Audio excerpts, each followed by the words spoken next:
اوعى تكون حضرتك قاعد ومستنيني ان انا اللي اجي اقول لك ازاي تنجح وازاي تكون كاريزما في نفسك، لان انا والله اتفه منك شخصيا مليون الف مره. بس انا جايب لك زتونه احسن ناس نجحوا على كوكب الارض وكانوا كاريزما كده شيك في نفسهم.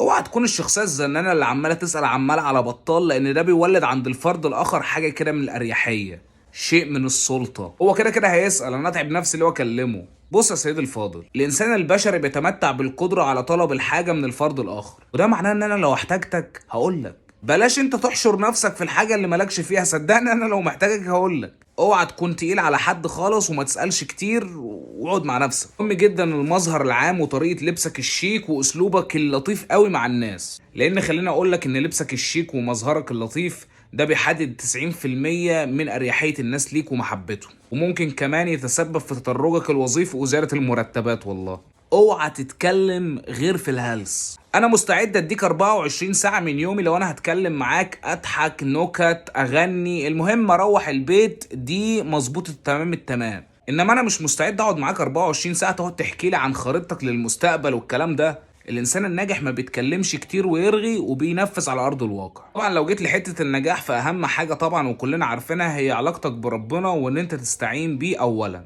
اعمل يا ريس اللي انت عايز تعمله، وقبل ما تعمله ما تحكيهوش لحد. وتحكي حاجه لست عشان الستات ما بتبلش في بقهم زيتون. اوعى تحكي حاجه الرجاله عشان 90% من الرجاله دلوقتي ستات. احتفظ بيها لنفسك صدقني، وانجح كده مع نفسك والدنيا تبقى حلوه. اقعد اضحك كتير وما تحملش هم فوق طاقتك لان كله رايح.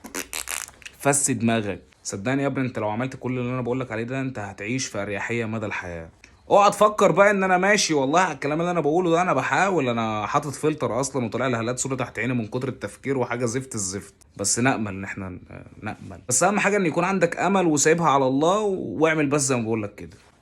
صباح العسل.